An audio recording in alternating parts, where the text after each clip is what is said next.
Ok, alors les amis, on va reprendre la Torah 60 au Hot Dalet.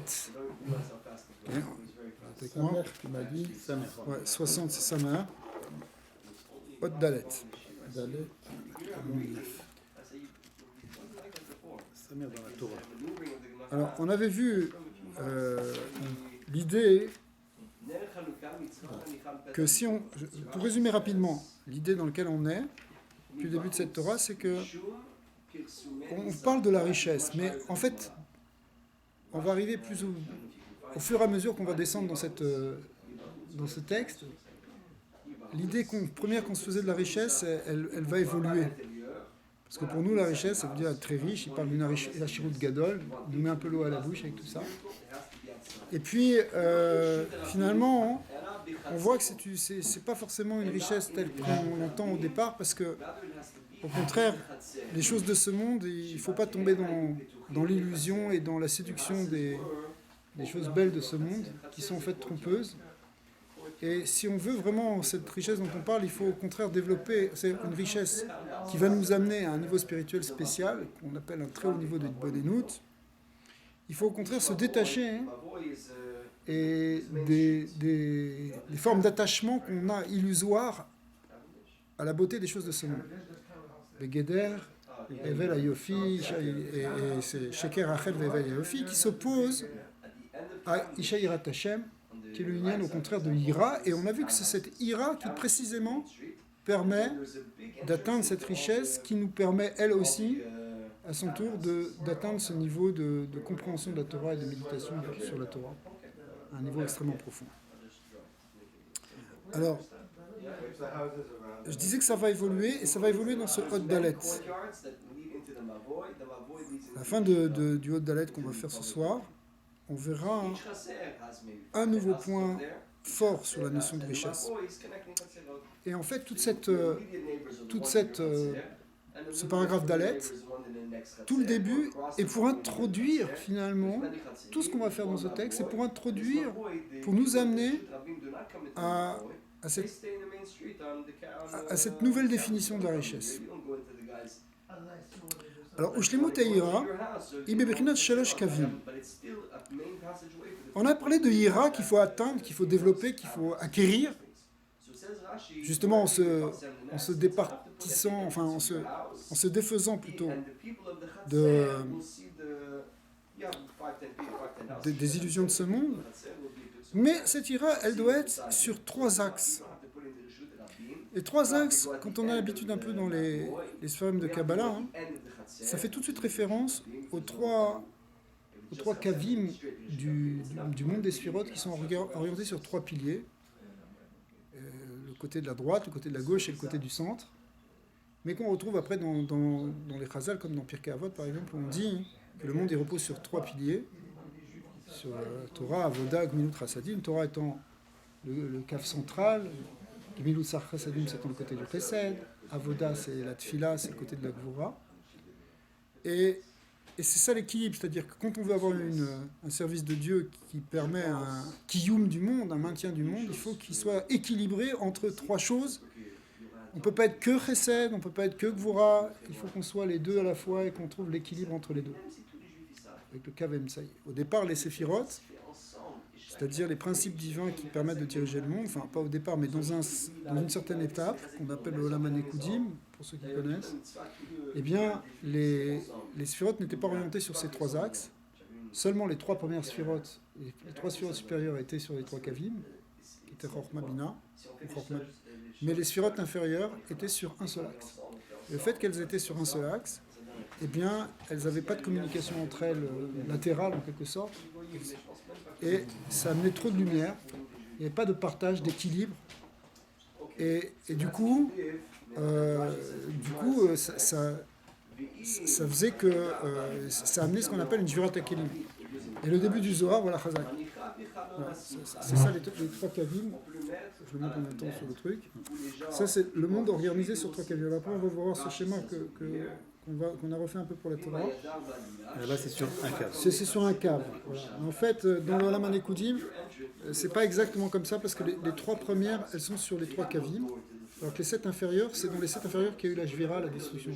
Mais ça, c'est l'ordre, si vous voulez simplifier, du fait qu'il y a 10 sphirotes pour apprendre les 10 sphirotes. Mais dans le monde de ce qu'on appelle la Jvira, les sphirotes n'étaient pas exactement... Les 3 premières, encore une fois, étaient équilibrées. Il n'y a pas eu de Jvira dans les Shlosha Rishonot. Alors, maintenant, au départ, on n'est pas obligé de dire comme ça, mais en fait, il parle ici des sphirotes. Rabbeinu a toujours, il faut comprendre, c'est une clé, c'est que chez Rabbi Nachman, mais c'est vrai aussi chez le Morazaken et chez Rabbi Chabad, ils ont une lecture qui intègre automatiquement et entièrement toute la compréhension du Harizal derrière. Et s'il n'y a pas... cette grille de lecture, elle ne peut venir que si... Cette grille de lecture, elle ne peut venir que si on a compris, en fait. Si on comprend que Rabbi Nachman, il fonctionne avec ça. C'est pour ça que... Parce que toute la Torah repose là-dessus, en réalité. C'est pour ça que le Zohar, il explique toute la Torah entièrement d'après la Kabbalah. On peut tout expliquer avec les Séphirot. Tout est expliqué par les Séphirot. Et ça, il faut que ce soit expliqué. C'est ça. Alors maintenant, ici, on est dans un lachon de principe de vérité, parce voilà. Que c'est la lumière Alors, qui doit... on est dans un lachon de Chassidut, donc on n'est pas obligé d'employer le mot Sphira. Mais le modèle qui est derrière, c'est celui-là. C'est le modèle des 10 Sphirot. Et même des modèles plus complexes, parce que dans le réseau, ça ne s'arrête pas à 10 Sphirot. Il y a aussi tout ce qu'on la structure des parts soufis, mais c'est beaucoup plus complexe. Si je te montre les schémas du Etzraïm, c'est des choses qui sont beaucoup plus compliquées encore. Alors, c'est quoi ces 3 kavim ici? Il dit comme ça, ce qu'on appelle Mora Shamaim, Mora Rabar ou Mora Avaem. En fait, c'est 3 niveaux ici qu'on va les définir. On va les définir comme 3 niveaux qui vont être au contraire plutôt liés avec les 3 niveaux des séphirotes en partant du haut vers le bas. En fait, on a 3 groupes de séphirotes. Si on ne compte pas le Keter et la Malchut, en général, on compte... C'est pas forcément le meilleur schéma, mais on compte comme premier niveau les 3 premières sphères qui s'appellent Chokhmah, Bina, Da'at. Keter, on n'en parle pas maintenant, et Malchut, on n'en parle pas maintenant, on en parlera après. Le 3e niveau est fait de Chesed, Gvura, Tiferet. Le 2e niveau, je veux dire. Et le 3e niveau est fait de Netzar, Od, Yesod. Vous voyez qu'à chaque fois, on a 3 sphirotes. 3, 3, 3. Alors, ces 3, 3, 3, hein, ici, en fait, on va voir que ça correspond à ce qu'on est en train de dire ici. Il y a Mora Shamaim. Mora Shamaim étant... Alors on va prendre sur ce dessin là maintenant. On va prendre sur ce dessin. Hein, ici, en haut, on a les 3 premières sphirotes qui correspondent à Mora Shamaim. Au 2e niveau, quand je descends plus bas, là, on est dans un niveau qu'on appelle Mora Rabecha. On va expliquer tous ces termes. Et le 3e niveau s'appelle Mora Avaem. C'est les 3 niveaux de crainte dont est en train de parler ici Rabbi Nachman. Depuis plusieurs cours, il nous parle de la ira. Et maintenant, il est en train de nous expliquer que cette ira, elle se distribue selon 3 plans. D'abord la crainte du ciel. Ensuite, la crainte de ton maître. Et ensuite, la crainte de tes parents. D'accord ? Si on veut avoir la shtemut de la ira, si on veut que la ira elle soit dans sa perfection, il faut qu'elle recoupe ces 3 niveaux. C'est ce qu'il est en train de nous expliquer, ça. Alors, des fois, ces 3 niveaux, on peut les mettre aussi sur 3 kavim, mais ici, on les a mis comme ça, a priori, parce que ça a l'air comme ça. Ou Keshesh Chacham Ador. Quand il y a un Chacham Ador, chez Zoché, les Talmidim Agunim, qui en plus a des bons élèves, ou les Banim Agunim, et qui a aussi des bons enfants. Donc il y a 3 niveaux ici. D'abord, on a un grand Chacham, qui lui est Azaïra Beshlemut, Laïra et Beshlemut. Pourquoi? Qui ira Chacham ve'arav shebador ou bechinat Mora Shamaim. Donc on reprend le dessin. Ici, cette Mora Shamaim, c'est en fait l'Aïra du Rav, Morat Harav. Qui c'est qui est vraiment la crainte du ciel? C'est le tzaddik. C'est le tzaddik qui adore. Lui, il craint vraiment le ciel. Quand vous voyez le rabbi de Lubavitch, tu vois que c'est un homme qui craint Dieu. Bon. Ça veut dire que nous, on ne peut pas avoir aussi l'Aïra de Shamaim. Bien sûr, on doit tous en avoir. Mais le tzaddik adore, c'est lui vraiment c'est lui qui a le plus que tout le monde la conscience et la réalisation de la crainte de Dieu. Alors ensuite, donc si lui il a ça et qu'en plus il a des bons élèves, ouais, Eh bien alors c'est bien parce que les élèves, qu'est-ce qu'ils ont? Eux, ils ont Yirat Arav. La Mora des Talmidim, la crainte des Talmidim, c'est en fait la crainte du Rav. Un élève, qu'est-ce qu'il craint? Il craint son Rav. D'accord? Et Bechinat Morat Shamay. Bechinat Morat Rabecha. Ve'abanim, yesh lahem Morat Avahem. Et les enfants, ils ont la crainte du père et de la mère. Shaliédé, point. D'accord? Vous voyez? Ici, la Morat Avahem, elle est donnée par. C'est les enfants qui l'ont. Morat Abanim, c'est la Morat de Avahem. Ok? Morat Rav, c'est qui? C'est les Talmidim qui ont le Morat Hashemayim. Donc en fait, quand on a un tzaddik ador, qui est donc un Rav, on a la Yirat Shamayim. Quand on a des bons élèves, on a la Morat Rabecha. Et quand on a des bons enfants, on a la crainte des parents, Morat Avahem. Donc s'il y a ces trois conditions, la Yira est Beshlemut. Elle est entière. Alors c'est ce qu'on va voir tout de suite. Shaliédé Shlosha Yirotelu. Donc quand on réunit ces trois craintes, Aïra Beshlemut, la Yira est Beshlemut. ובחינת יראה של כל אחד מהשלוש הנ"ל, ברוך הבא.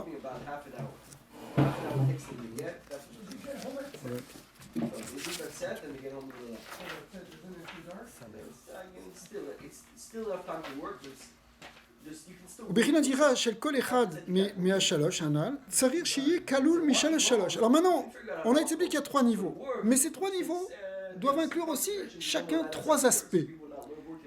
C'est-à-dire qu'on doit avoir Mishalosh Shalosh, 3 x 3, 9. On est Oddalet. Ok?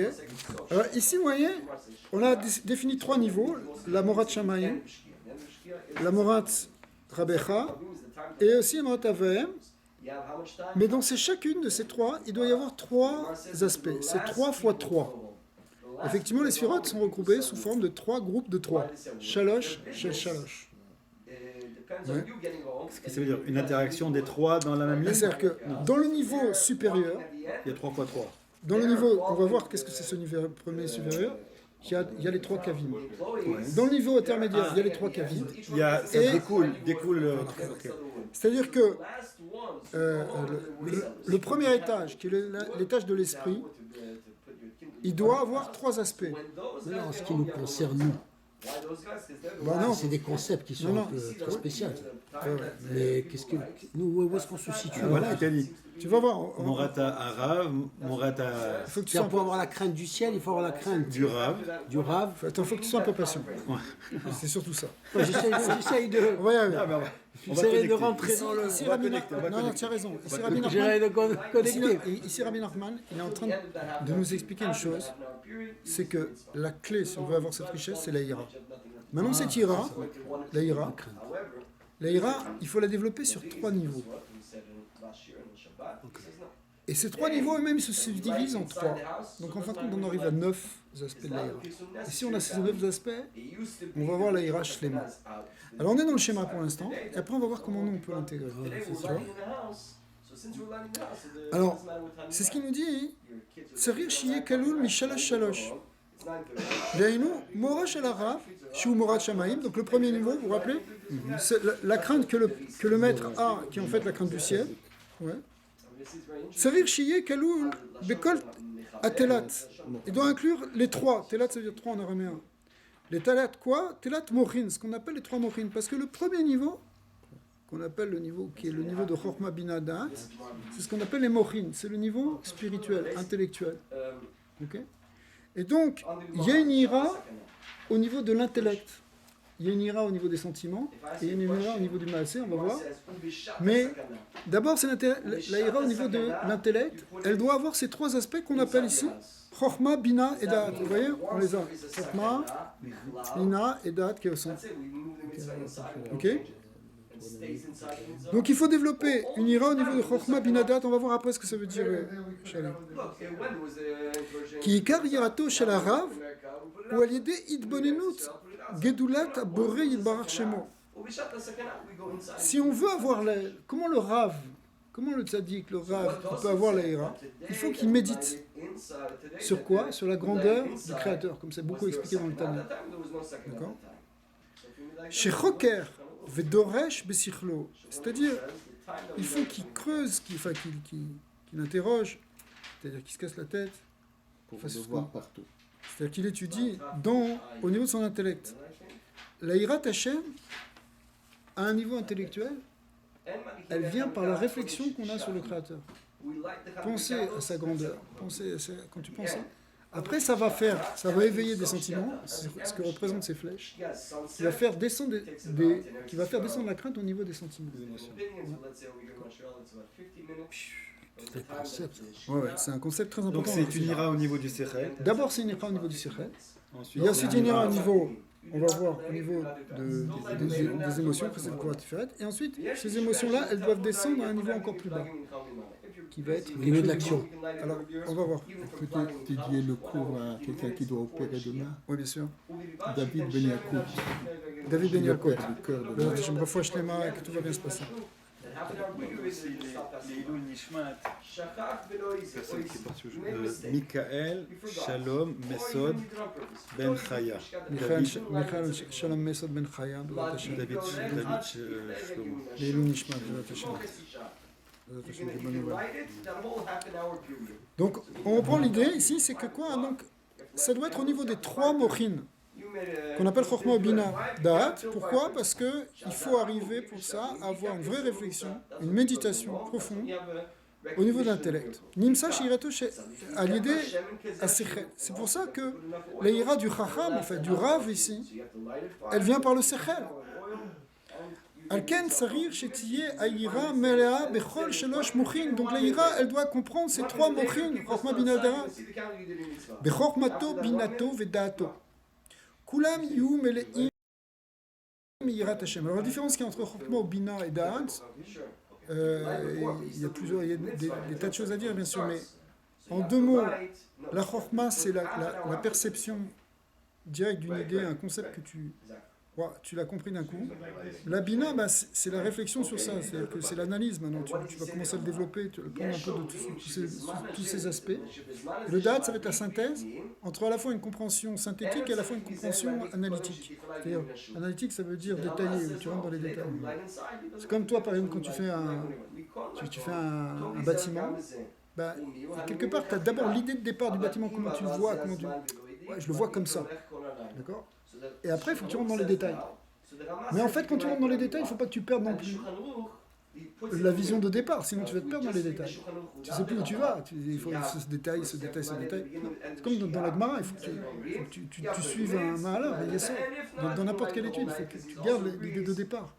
Tu vois. Mais en même temps, tu rentres dans les détails et tu commences à analyser. Voilà, on ne sait plus vraiment. On a l'impression qu'on s'éloigne, mais en fait, on est en train de tourner autour du même point. Et le Da'at, c'est quand tu as tellement tourné et que tu as gardé ça au milieu, que finalement tu arrives à la synthèse de tout ça, et que tu comprends la chose, tu sais, tu analyses, tu sais vraiment la chose.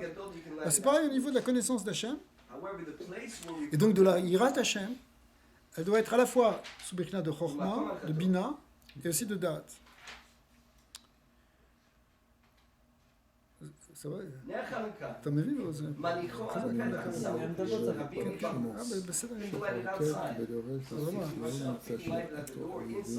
Alors, Aken Sarir Shetiye Aïra Mela Mikol Shalosh Morin, je suis en train de relire la phrase, Bechokmato Binato Vidato, Kulam Yu Meleim Yirat Hashem. Et tout ça doit se remplir de la Yirat Hashem. Vous voyez, la Yirat Hashem, c'est comme la connaissance, c'est comme de la lumière. C'est Kelim ici, le Chokhmah Bina et Da'at, qui doivent se remplir de cette lumière de Dieu, qui est la Yirat Hashem.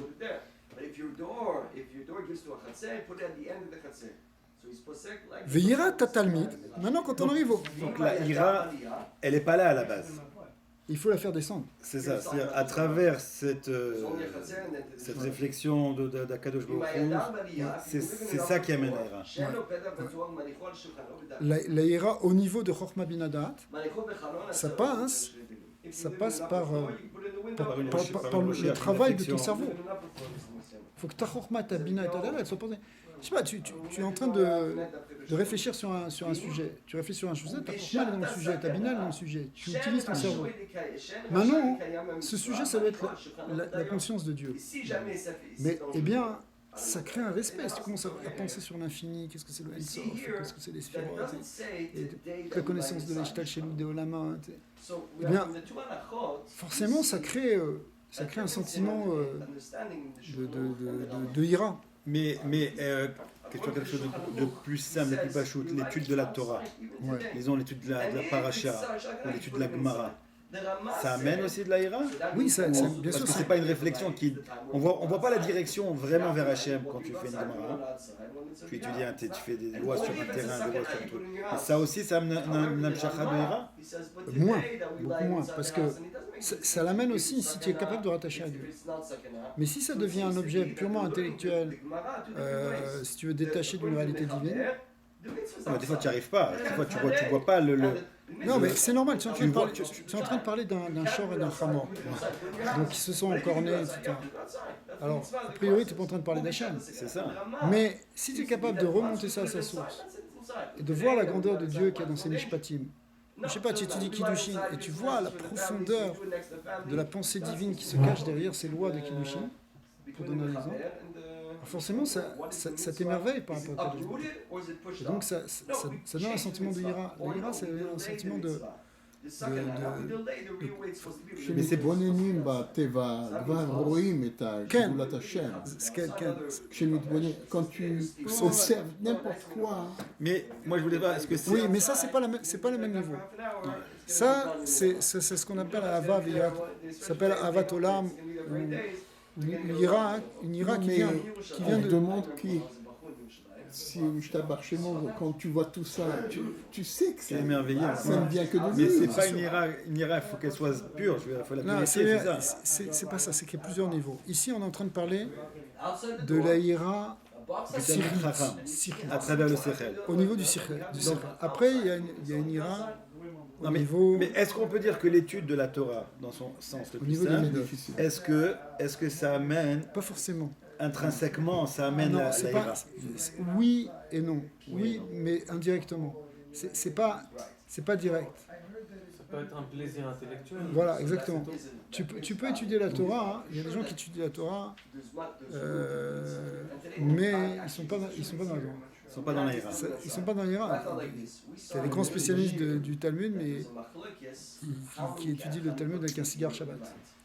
Alors, c'est connu, dans certains endroits.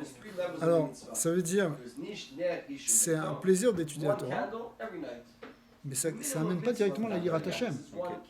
Sauf qu'elle a une force quand même intrinsèque, parce que les Khamim disent que Alvaï, que Hachem lui dit, ils peuvent m'oublier du moment qu'ils n'oublient pas ma Torah.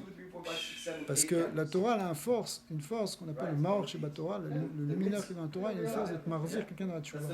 Mais c'est pas si automatique que c'est moins fort, c'est moins direct que si quelqu'un il commence à méditer sur la grandeur de Dieu. Où là le sujet, il est le Yichud Hashem. Parce que Yichud Hashem, c'est un sujet dans la Torah. C'est une mitzvah. Une mitzvah, V'yadata v'ashavata levarecha ki Hashem hu Elokim v'Hashem ma'al v'aretz mitachat.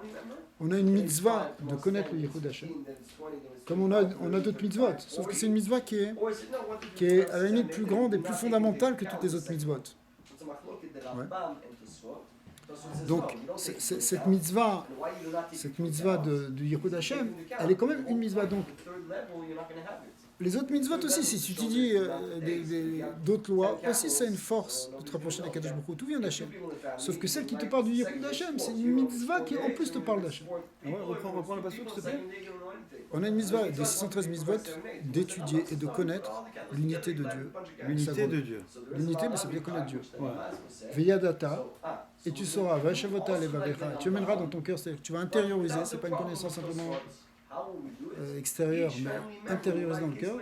Chez Hashem ou Elohim, que Hashem, il est Elohim, qu'il n'y a qu'un En Od Milvado, qu'il n'y a rien d'autre que lui. Vashamaim, Imal, Varetz Mitachat, Enod, etc. C'est-à-dire qu'on voit que voit de cette mitzvah qu'on a une mitzvah d'étudier et de comprendre et d'intérioriser le fait qu'il n'y a rien qu'un seul Dieu. Et c'est pas n'importe quelle mitzvah, c'est une mitzvah qui a une valeur énorme. Énorme. Elle est l'essence même de toutes les autres mitzvot, parce que tout le but de la Torah, c'est d'arriver à ça. Même dans les Gemara, quand on étudie, si on vient chercher le rapport avec Dieu, on peut le Toujours, sentir bien que- sûr. oui. Au contraire, il faut le faire. Bien sûr qu'il faut le faire. Il faut le faire. Mais il faut le faire. C'est-à-dire que c'est pas automatique. C'est pas automatique. Ouais. C'est un petit peu automatique, il y a une force, mais pas tant que ça. Ok. Alors, le deuxième niveau, on avait dit, c'était Mora Rabecha, la crainte du maître. La crainte de ton maître, c'est qui a ça? C'est le Talmid. Donc on appelle ça aussi Yirat Talmid. Donc on est dans le deuxième plan. Veinu Morat Rabecha, Sheu Aliede Alimut Shemekabel Me'arav. Effectivement, là on arrive à l'étude qu'on reçoit du Rav. Tzricha Shetien Nimshichet Bechol Chelke Alimut, Sheu Gamken Bechinat Shalosh Kavim. Ainu Bechinat Oraita Klita. Alors, ça correspond à cette Torah qu'on appelle la Torah triple, bien que la Torah est une, mais la Gemara dans Shabbat dit que la Torah, il y a un ternaire, elle est triple dans la Torah. Pourquoi? Elle se divise en fait, le pshat là-bas dans la Gemara, c'est qu'elle se divise en Torah, Nevi'im et Ktuvim.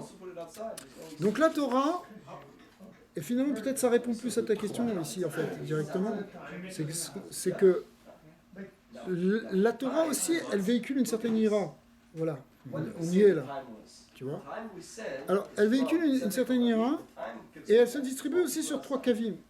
Et ici, les 3 kavim, on est au niveau de Chesed, Gvura et Tiferet, mais qui correspondent effectivement, d'après le Harizal, la Torah Shibirtav, enfin la Torah du Chumash, elle correspond au Kavan Tsaï. Les Nevi'im, c'est une Bechinat Chesed, et les Ktuvim, c'est une Bechinat de Gvura. D'accord? Alors bon, c'est pas marqué ici, mais c'est comme ça que c'est dans le Harizal. Et c'est ça ici que ça veut dire triple. D'après le Rambam aussi, il dit aussi que les triples, dans notre limoud, on doit, dans la halachot du Rambam, on doit marquer qu'on doit être mes shalesh, son limoud, donner un tiers dans Torah écrite, qui est en fait là pour lui le Tanakh, un tiers dans Torah orale, c'est-à-dire la Mishnah, et un tiers dans la Gemara, qui est la synthèse des deux. Parce que la Gemara, elle étudie à la fois les psukim et la Mishnah. Torah écrite et la Torah orale. Mais il dit qu'à fur et à mesure qu'on avance dans les années, on peut laisser plus de temps à la Gemara parce qu'on a déjà bien appris les psukim, bien appris les Mishnayot, et après on fait finalement plus que de la Gemara. La Gemara, du coup, elle inclut ces 3 choses. Mais la chose la plus classique dont parle la Gemara, qui est ramenée ici par Rabbeinu, c'est que c'est Torah, Nevi'im, Ktuvim. D'accord? Et qui correspondent à ces 3 séphirot de Chesed, Gvura, Tiferet. Donc on est dans le deuxième niveau. Dans ce niveau-là aussi, il y a un niveau de Hira qui vient de la Hira du Limoud que tu apprends de ton maître. Mais donc ça revient à ce que tu dis. Oui, mais celle-là, on dirait qu'on arrive mieux à la sentir. Ouais. Il y a Hirat Haonesh, on dirait ici. Tandis que l'autre, c'est une Hira qui est à Romemut. Elle est beaucoup. L'autre, la Hirat, elle est sur le cave de Chokhmah d'Advina, elle est beaucoup plus par rapport à la grandeur d'Hachem. Ouais. Et là, on dirait qu'elle est beaucoup plus par rapport À l'homme. à l'homme, au Hanesh. C'est-à-dire, c'est là, nous, on a plus de... Je sais pas, il n'a pas parlé de Honesh. Non, Parce qu'il y a de Honesh, c'est peut-être encore. Ça peut être plus bas encore. Ouais, mais C'est plus dans le Limud Torah, le Issour et le Éther, mais bien sûr, tout ça. C'est tout ce qui est dans le... ça dans la Gemara. ça va générer. Ouais. Peut-être que c'est ce que tu voulais dire tout à l'heure, c'est peut-être que le niveau de Hirat Romemut, on le voit moins, c'est-à-dire Ouais. que c'est moins direct dans la Torah, mais par contre, Hirat Honesh, c'est ça que tu veux dire, c'est intéressant. Elle est plus directe. Elle est Parce plus que- direct à ce niveau-là. Parce que quand tu es en train d'étudier la Torah, tu vois ce que ça peut amener. Mais c'est aussi une Hirat Hashem au sens quand même d'une conscience d'Hachem qui est véhiculée par la Torah et par le limud de la Torah.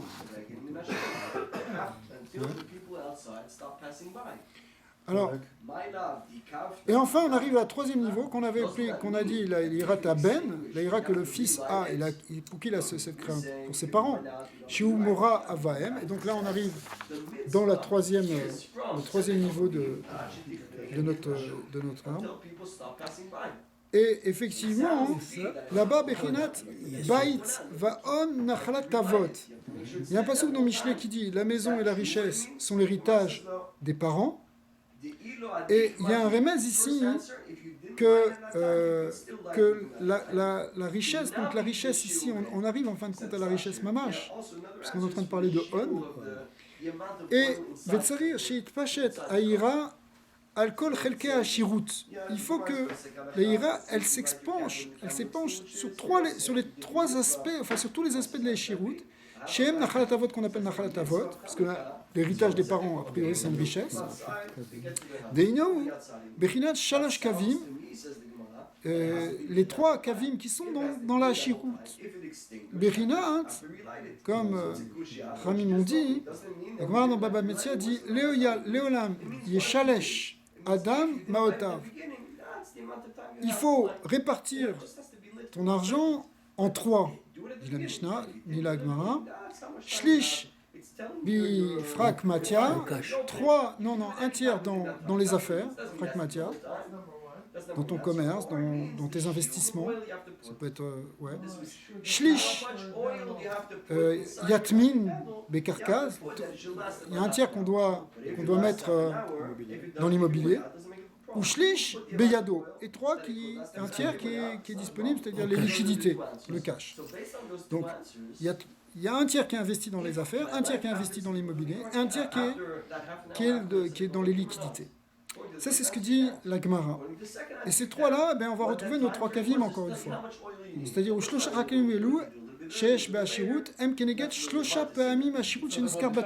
fait, ils sont en correspondance, puisque ça c'est marqué dans la Gemara, si vous voulez. Mais c'est en correspondance avec les trois fois où le terme de Hashirut est mentionné dans la Torah.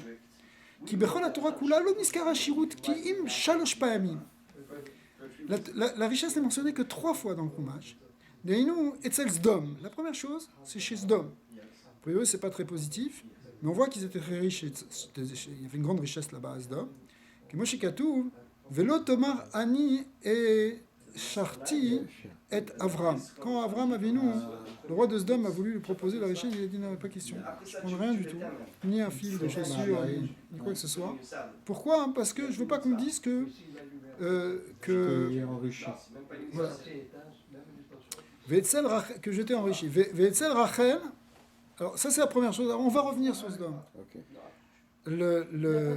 Qu'est-ce que ça représente ? Mais pour l'instant, on mentionne les trois mentions qui sont dans le Chumash. Ve'etzel Rachel ve'Léa. Quand Yaakov Avinu il a quitté Lavan, avant ça il a demandé à ses femmes. Il a dit est-ce que vous êtes d'accord de quitter ? Les deux elles ont répondu. Elles ont dit bien sûr. Qui colle à Osher, Asher, Itzil, Elohim, Verkoulé, mais la suite du Passouk, il dit donc toute cette richesse que Dieu nous a sauvés de notre père, mais Avinu, Lanu, ou Lvanenu, c'est pour nous et pour nos enfants. Ve'ata kol Asher Amar Elohim, Elechas. Et elles ont dit tout ce que Hachem va te dire, parce que Dieu venait de parler à Jacob, lui dire il faut que tu partes maintenant. Alors nous on va suivre, on part avec toi. Et là-bas donc elles ont parlé de richesse, c'est-à-dire qu'il y avait un intérêt ici à la richesse à prendre, on va voir. Et la troisième chose, c'est là-bas, dans la construction du Mishkan, où on parle après des Shkalim, qui est Moshe Katuv, et Ashir lo yarbe, ve'ada lo yamit, Mimachatzit HaShekel. Le din de Machatzit HaShekel, le demi-shekel qu'on devait donner en tzedaka pour le Beth Amikdash, pour la construction du Mishkan, ou plus exactement pour ensuite acheter les korbanot, eh bien tout ça, le pasuk dit, il faudra pas, ça va être un Machatzit HaShekel pour tout le monde, les riches ou les pauvres. Alors, on a trois choses. Un qui est l'union de Sdom, on va voir qu'est-ce qui se passait à Sdom. Le deuxième, c'est l'histoire de Rachel et Léa. Et le troisième, c'est Machatzit HaShekel qui ressemble plus déjà à Tzedaka, on peut déjà un peu s'aborder. Mais on reprend d'abord, on va les mettre en relation ici avec les trois choses qui sont marquées dans la Gemara. Donc, on a dit le premier tiers de sa richesse, il faut le mettre bifrak matia, c'est-à-dire dans les affaires.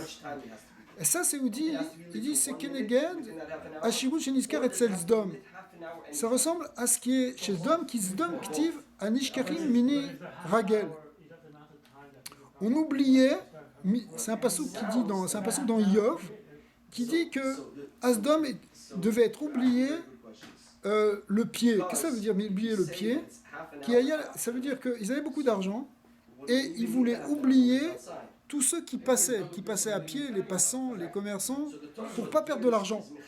C'est-à-dire, c'est une forme à la fois d'ostracie où on s'enferme sur soi. On est dans une forme d'égoïsme. Hein. Sdom, c'est ce qui se passe à l'extérieur, ça ne m'intéresse pas. Moi, je ne veux pas perdre d'argent. D'accord.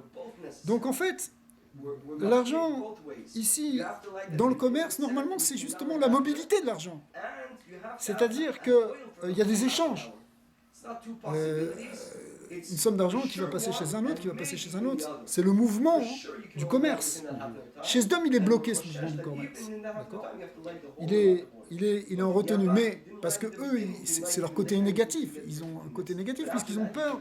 Ils ont peur de partager. Ils veulent rester dans leur système fermé. Mais si tu veux, il y a par exemple, quand il y a des pays qui se mettent en mode de protectionnisme, ils bloquent le commerce avec l'extérieur. Le reste, c'est ce qu'ils faisaient à Sdom, il y avait cette dimension protectionniste. En réalité, même aujourd'hui, où c'est pas le protectionnisme qui gagne, mais c'est en même temps, on est dans le monde des multinationales, de la mondialisation. On voit que quelque part, le système, il est figé par eux, il est bloqué par eux, parce que tu peux plus commercer. C'est toi qui fixes les prix, c'est toi qui fixes tout le commerce. Et c'est un peu comme dans Sdom, c'est-à-dire que c'est aussi une dimension comme dans Sdom. À Sdom, c'est à la fois le côté fermé, mais même dans un monde qui est ouvert comme le nôtre, ça peut ressembler à Sdom, parce que, d'une certaine manière, le mouvement du commerce, il est arrêté, parce qu'il n'y a plus de concurrence, tu ne peux plus rien ouvrir. Même que tu sois toi-même une multinationale, mais c'est fini ici, tu vois. C'est un blocage de ce pragmatia. Qui c'est qui aujourd'hui qui se donne qui Anishkachim bini regel, qui aime Ratson les Batel à Massa ou Matad. Ils ont voulu annuler le commerce. Ils ont voulu bloquer tout ça. Shubechinot regel qui est symbolisé par l'idée de régal de pied, qui Moshe Katouf, Samar Zvulun Betzetera. Et la preuve qu'il en donne, c'est Zevulun sur lequel il dit, on parle de sa sortie, c'est-à-dire de son déplacement. Zevulun qui est le commerçant, par excellence, eh bien, c'est l'idée justement de déplacement. Mais ça c'est pas, on dirait que ça a une connotation négative, tout ça. Non, c'est positif chez Zevulun, mais la Torah a mentionné cette idée de déplacement, c'est-à-dire l'idée des affaires, elle l'a mentionné par des gens qui ont voulu arrêter les affaires, qui étaient Sdom. Okay. D'accord. Parce que c'est les échanges qui font circuler, qui font faire la richesse s'élever à travers les échanges. Davka Massa ou Matan. Tu bloques là. C'est-à-dire que c'est ce qui se passe aujourd'hui. Les lois protectionnistes, c'est quoi? Tu fais des échanges, mais À ton avantage. à ton avantage. C'est exactement ce qui se passe aujourd'hui aux États-Unis. Davka Massa ou Matan. Normalement, il faut qu'il y ait Massa ou Matan. Il faut qu'il y ait du commerce. Vezeu Shlish Bifrak Matia. Et c'est ça donc le tiers qui est Bifrak Matia. Donc lui ici, il veut dire, il favorise l'échange. Le pragmatia dans le sens de favoriser l'échange. Alors, Oui. pour l'instant, Parce qu'il faut qu'elle communique. oui, mais le problème de ici le Rabbi Nachman n'est pas de ça, Quand tu fais des affaires, c'est pour vendre et acheter. il faut qu'il y ait du commerce normalement, C'est ça. il faut qu'il y ait de la vitalité, il faut qu'il y ait des échanges. Parce que c'est ça le mouvement. Comme Zevulun, il sort et il rentre. D'accord. Exact. Sinon, il n'y a pas de vie. Ouais. Sdom, ça amène finalement à une destruction, une autodestruction. Mais le problème ici, c'est de définir les trois kavim de la richesse quand elle commence à se manifester dans le monde physique. On a dit que le troisième niveau, c'est quand ça commence à rentrer vers le maasé. Donc la ira, maintenant, elle va se traduire par la richesse. On a vu que la ira, ça c'est dans son niveau supérieur, ensuite elle se manifeste sous forme de sentiment, et puis après, hein, elle doit descendre dans quelque chose qui finalement se traduit par une forme de richesse. Alors, on va voir après comment on les dispose, mais ça c'est la première chose. Ushlish bekarka, ou keneged ha'ashirut nizkar etzel Rachel veLea. Maintenant, celui qui correspond au karka, à l'immobilier, eh bien, c'est lié avec Rachel et Léa dans la Torah.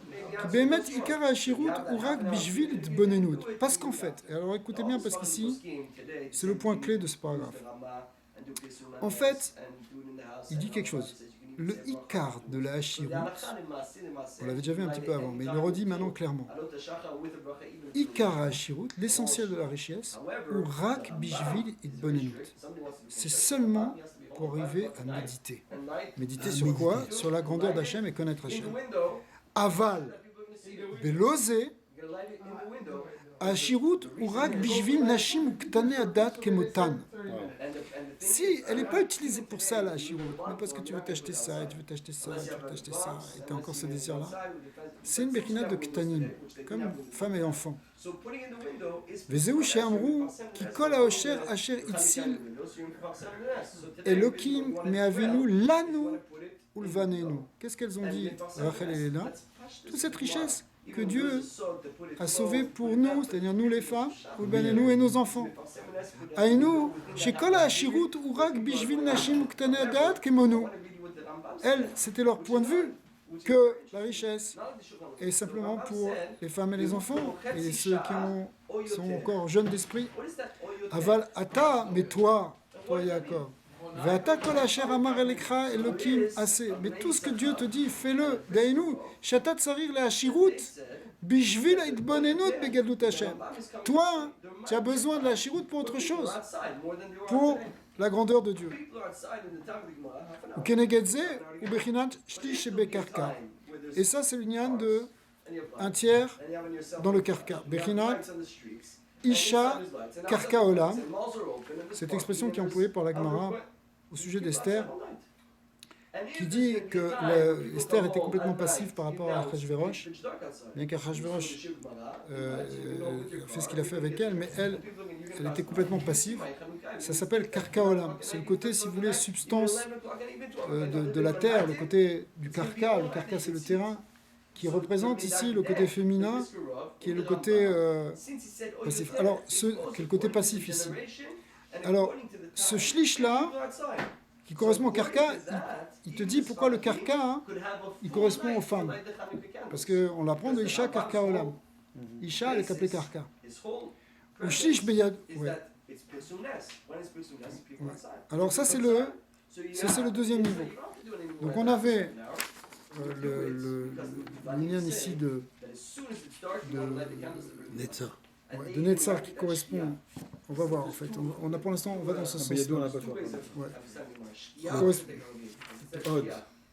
Lushish Beyado est le tiers qui est dans la main, c'est-à-dire le tiers qui est en liquidité, ou Keneget à Shirut chez Etzel Shkalim. Ça correspond à la richesse qui est avec les Shkalim. C'est quoi? Or, c'est quoi l'union de Machatzit HaShekel? C'est pour faire kapara c'est pour faire une kapara. Bechinat asher beyado nefesh kol chay veruach kol basar ish. Donc c'est l'union effectivement de kofer nefsho, de kapara, qui vient en fait par la tzedaka. Donc le troisième, ce qu'on appelle beyado, il correspond au l'union de tzedaka. Alors donc ça c'est le point majeur ici de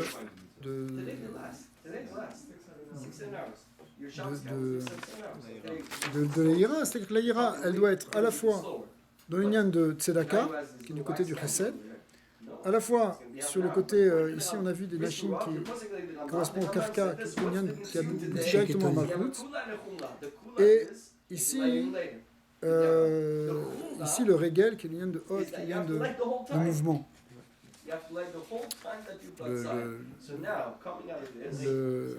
Le hot, ça représente ça. Alors, le point, il est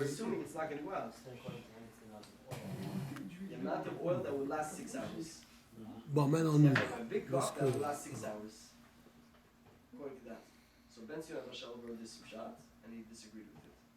ok. Alors, Bah, c'est pas fini là, ensuite il est dans le hé, on dirait qu'il ouais, on va y arriver. Mais Saïd Galou Taïra.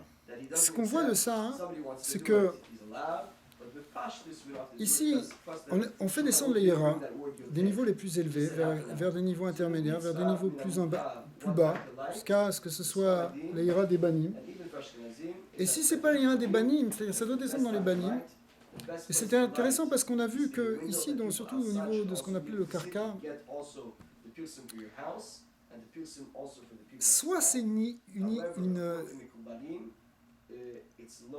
soit c'est une richesse qui peut être assimilée avec une force de Hira, comme celle de Yaakov, soit, hein, comme celle ici symbolisée par Rachel et Léa, qui est une conscience de la richesse matérielle. C'est-à-dire que la Hira, tu dois développer la Hira pour arriver, hein, à te détacher en même temps du côté matériel. Si tu as vraiment Hirat Hashem, d'abord tu as la conscience de l'Hirat Hashem, c'est quelque chose de très métaphysique, la conscience de la grandeur de Dieu. Après c'est une conscience déjà de la Torah, de la loi du monde. Comment il faut se comporter, comment il ne faut pas se comporter. Mais après cette Hira, hein, elle est par rapport à est-ce que tu vois Hashem dans ta vie ou pas? Ou est-ce que tu vois comment tu vois le Olam Hazé? Comment tu vois le monde, le carca du monde, le sol, le côté physique?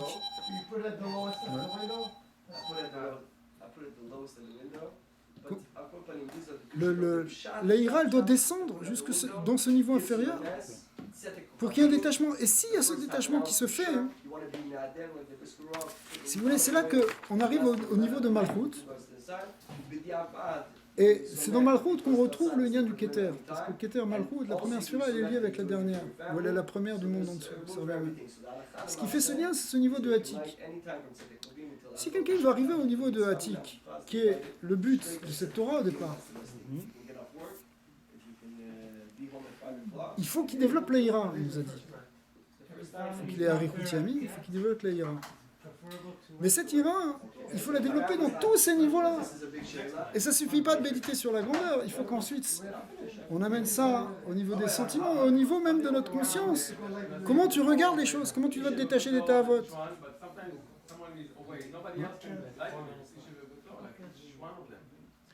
Tu comprends comment ça répond à ta question? La clé, elle est là. comment te détacher Il faut que tu développes ta ira pour te détacher de ta pour que la richesse puisse te rapprocher de Dieu. Pour qu'elle puisse t'aider à comprendre des choses plus profondes et supérieures, avoir une grandeur, devenir un zaken. Prinatatik. Donc, sinon, on est comme les Ketané Adat. Alors, pour arriver à sortir de ce lien de Ketané Adat, il faut qu'il y ait une ira des banim. Il faut que les enfants ils craignent leur père. Mais il faut qu'on arrive jusque-là, si tu veux. C'est-à-dire que cette idée de ira tabanim, c'est que la ira, elle touche même l'enfant qui est en nous. C'est pas la ira des banim, c'est quand tu parles que ton petit garçon, là, il faut qu'il te craigne pour qu'il ne fasse pas de bêtises.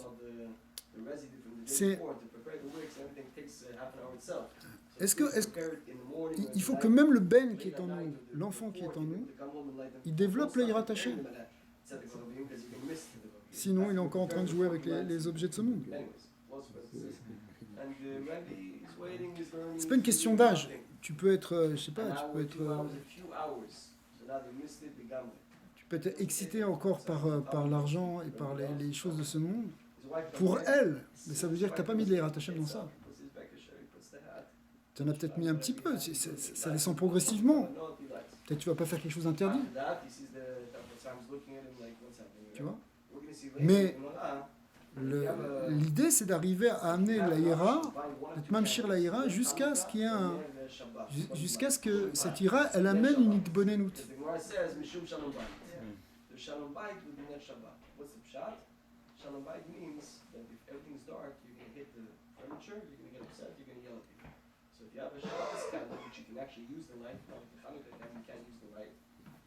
Mais là, avec la Idbonenut, Ouais. il a dit au niveau de Karka et de Yesod. Ouais, ouais. Et ensuite, si je ne me trompe pas, il a parlé d'en haut, là, de Chokhmah d'Adbina, ça c'est le Ikar à Idbonenut aussi. Mais il faut qu'il y ait ce qu'on appelle une amshacha. Il faut que cette itbonenut, elle descende.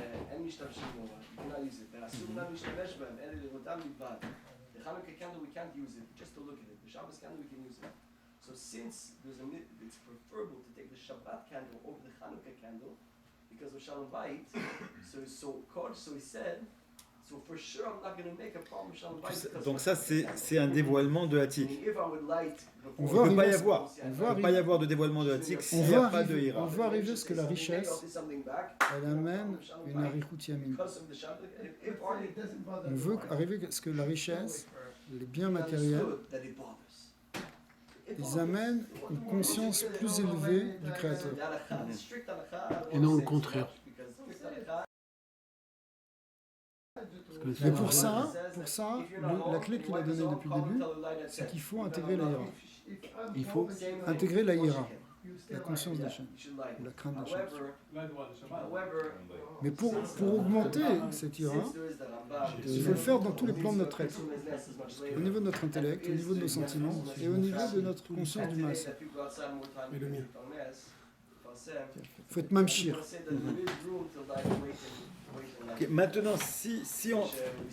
Normalement, L'avantage d'avoir fait descendre cette Hira maintenant, selon ce schéma, que par rapport à ce schéma linéaire. non, parce que c'est comme ça qu'on doit être structuré. Sinon si tu le fais descendre sur un seul cave, si c'est ça le problème, si tu le fais descendre sur un seul cave, tu ne vas pas tenir. Tu peux avoir un grand flash de lumière sur la conscience de Dieu et que toute la matière ça vaut rien. Mais, Donc c'est vraiment... mais c'est une heure, pas- mais 1 heure après, tu peux tomber dans tout état avot. Parce que c'est pas intégré dans tous les aspects. C'est pas équilibré, si tu veux.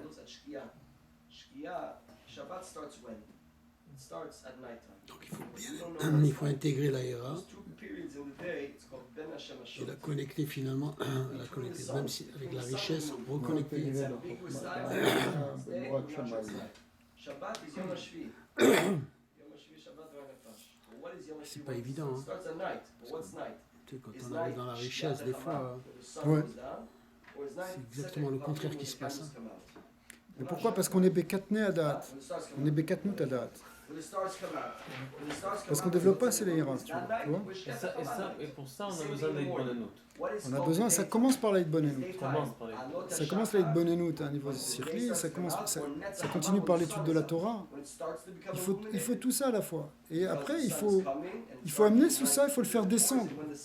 Il faut le faire descendre jusque dans ta conscience maintenant. Qu'est-ce que tu fais maintenant? Tu as de l'argent dans les mains, qu'est-ce que tu fais? Pourquoi on ne fait pas l'inverse?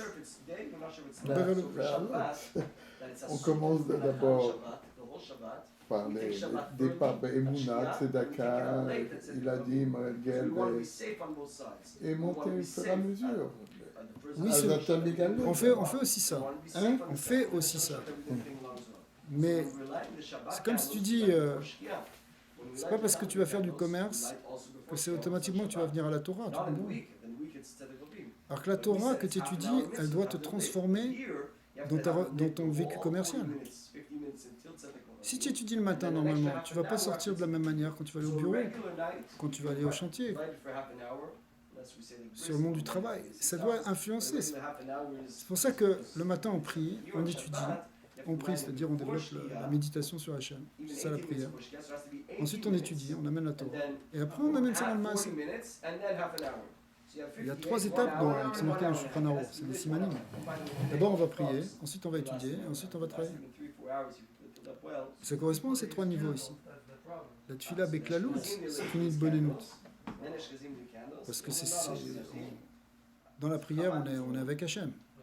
Après, on amène ça dans la Torah. On fait descendre Et après ça, on amène ça dans le dans mas. l'application. Bon, la Torah, la tefila, elle doit être unie. La Torah, c'est l'application, la Torah, etc. Mais l'idée, c'est après de l'amener jusque dans le monde, finalement, dans le monde physique, c'est-à-dire ici, dans le monde de l'argent. Parce que quand tu vas travailler, tu fais ça pour quoi? Tu fais ça pour l'argent, après.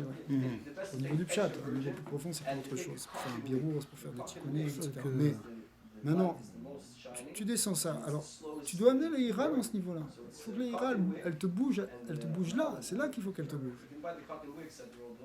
Sinon, la chiroute, elle reste encore avec ce Evel Yofi, elle reste encore pris dans l'illusion, à un certain niveau.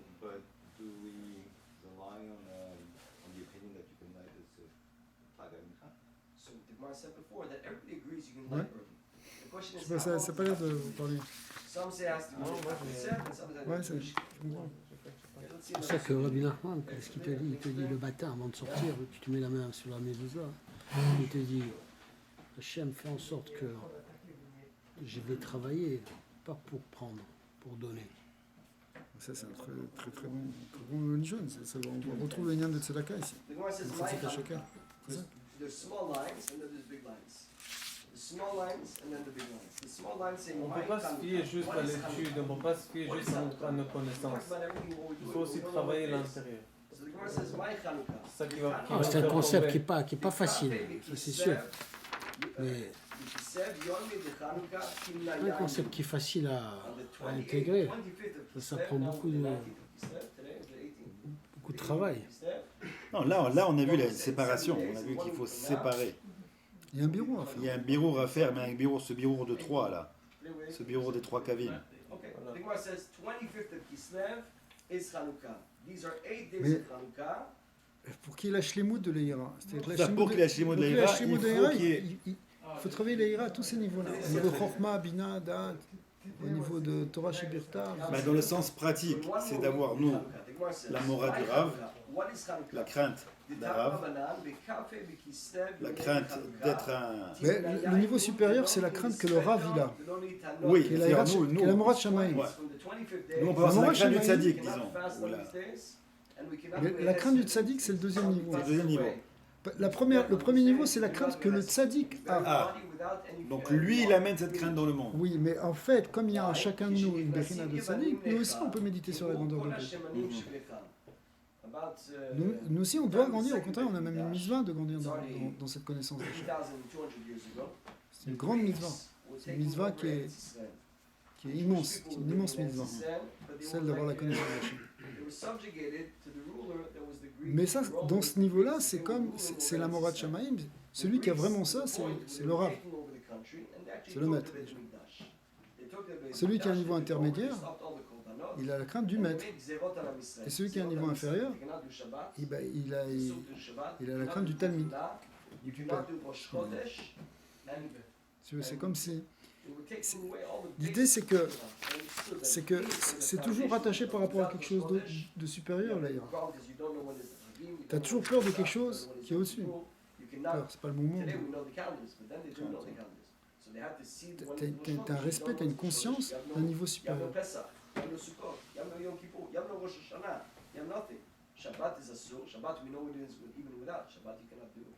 Non, le fait qu'il a dit, ce qu'il a dit au début, que la chiroute est nécessaire pour la Hitbonimut, dans notre schéma là. On y arrive à la fin, c'est ce qu'il vient de dire. Regarde dans le lien sur Rachel et Léa. Où il dit explicitement, dans le deuxième niveau, il dit comme ça, je reprends tout ça. Anu shekola hashirut ou rak bishvil nashim uktane adat kemonu. Ça c'est ce qu'elles ont dit. Avalata, mais toi, il y a une différence entre la hashirut telle qu'elle est conçue au niveau de nashim datan kala et ktanim, si tu veux, avec le niveau de Anashim. Ve'ata, toi, pardon, avalata, ve'ata, et maintenant, kol asher amar lecha Elokim assez. Toi, tu fais pour Hachem, dainu, she'ata tsarir le'ashirut bishvil itbonenut begedlut Hachem. Tu peux choisir, tu comprends, je veux dire, la plupart des gens ne veulent pas la hashirut pour avoir une itbonenut pour Hachem. Ils veulent la hashirut pour pouvoir s'éclater, enfin, je veux dire, pour pouvoir être libre, pour pouvoir avoir du pouvoir, pas forcément pour des choses négatives. Ils peuvent même le vouloir pour la tzedaka, ou même pour augmenter le commerce, quand tu augmentes le commerce, tu augmentes la richesse du monde, d'accord, a priori, d'accord. Le fait que le commerce il se développe, ça permet d'augmenter la richesse des gens, en principe. Non, mais qu'est-ce que ça veut dire au sujet de Yaakov? C'est possible. Mais Yaakov, lui, il ne cherche pas la richesse pour tout ça. Alors il le cherche pourquoi? Il le cherche Pour la Hitbonenut. Non, mais comment il va trouver la Hitbonenut maintenant qu'il a cette richesse? C'est quoi le lien? C'est cette ira. Quand la ira est arrivée à ce niveau-là, on est dans un niveau de ira. Lui, il arrive devant la richesse, à craindre Hachem. Dès le départ. Et ça lui amène cette Hitbonenut. C'est comme dans l'exemple qu'on avait pris de Rabbi au départ, que Rabbi Yehuda Hanassi, qui est l'homme le plus riche du monde, qui a une table devant lui royale, et qui jure sur ses petits doigts que ses petits doigts n'ont jamais profité de ce monde. C'est-à-dire qu'il est dans le détachement. Il est dans une richesse, mais qui est un support maintenant pour lui, pour se rapprocher de Dieu. Le problème, c'est que nous, on n'est tellement pas dans ce niveau-là qu'on ne voit pas le rapport. C'est-à-dire, on ne voit pas le rapport entre la richesse matérielle et la conscience d'Hachem.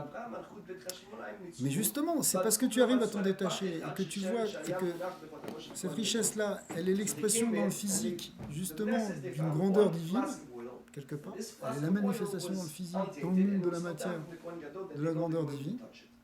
Eh bien, c'est quelque chose qui t'amène à une Hitbonenut encore plus grande sur le Créateur.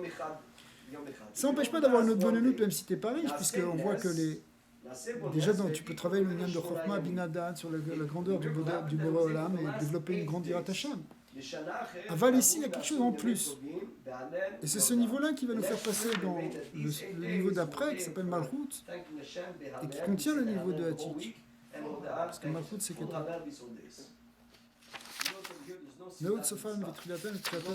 Quand tu arrives à la fin, ça veut dire que tu es arrivé au début. Tu manifestes ce qu'il y avait au début. Au début, il y avait une Nyan de Hatik, à la fin, il y a une Nyan de Hatik. Une Nyan de Hatik, c'est à la fois une Nyan de Keter, à la fois une Nyan de Malchut. C'est ce qui fait le Kesher entre Keter et Malchut en vrai.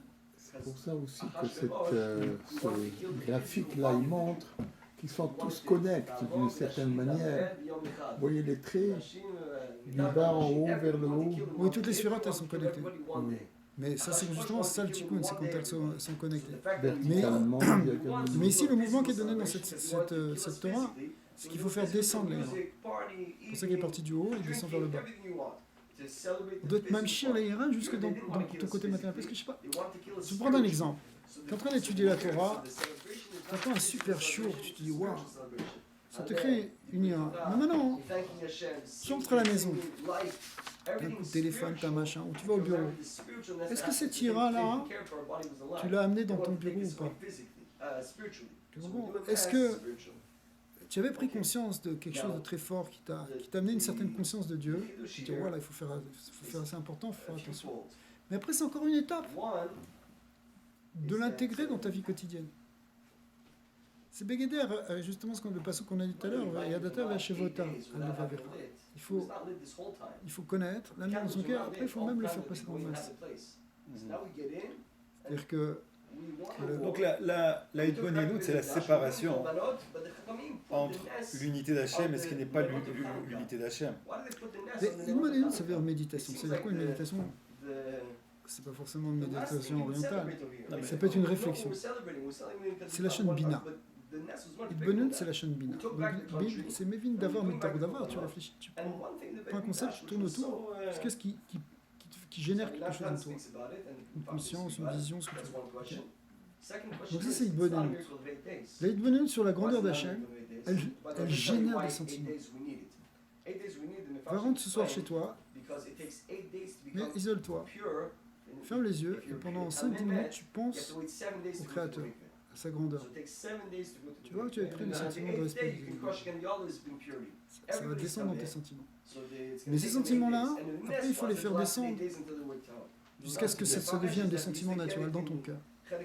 Et après, tu sais ce que ça descend dans le pied, dans le régal,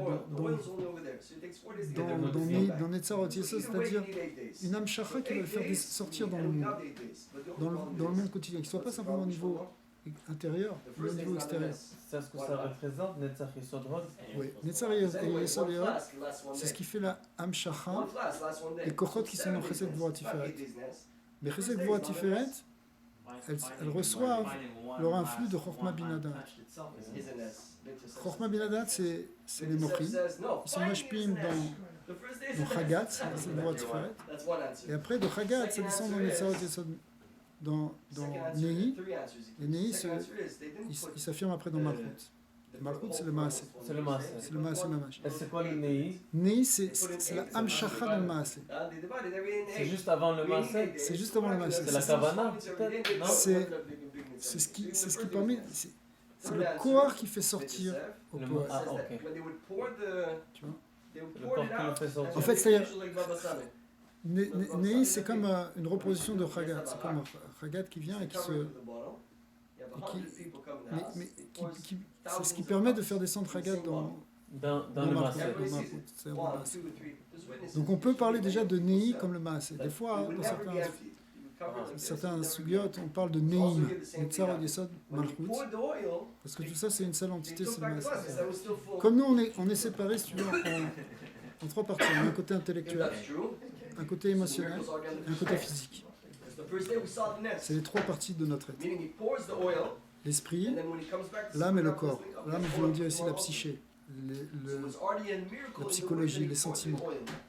On est séparés dans ces trois niveaux qui correspondent à ces trois plans qui sont dessinés dans cet arbre-là. Parce que ça, c'est une vision, ça peut être un schéma de l'homme. L'homme, Adam, c'est Bechinat Olam Katan. Donc, on est aussi à l'image de Dieu, c'est-à-dire on est à l'image des Séphirot. Donc, il y a un niveau Chabat qui correspond au Rosh, il y a un niveau Chagat qui correspond au trou, c'est-à-dire au cœur, au bras et au cœur. Et après, les bras étant dans la Chutzoniut de Chagat, donc le lèvre c'est la Pnimiut, les organes internes et les organes externes. Et puis après, tu as le troisième qui est l'union de Nehi, qui est la partie inférieure du corps, qui se termine par les pieds. Et les pieds, ils sont en contact avec le corps, avec la terre, le carca. C'est pour ça qu'ici, les femmes et les enfants, ils correspondent au carca, parce que le carca, c'est dans le maasé, ça veut dire c'est mamash le gashmi. Dans le gashmi, mais le yetzara de la richesse gashmi, c'est un yetzara aussi. D'accord? Il est que justement, il n'y a pas d'ira. Et puis alors, ça peut être, tu peux te comporter comme Asdom aussi. Okay? Tu peux essayer de réparer Sdom en faisant le contraire, c'est-à-dire en faisant la tzedaka.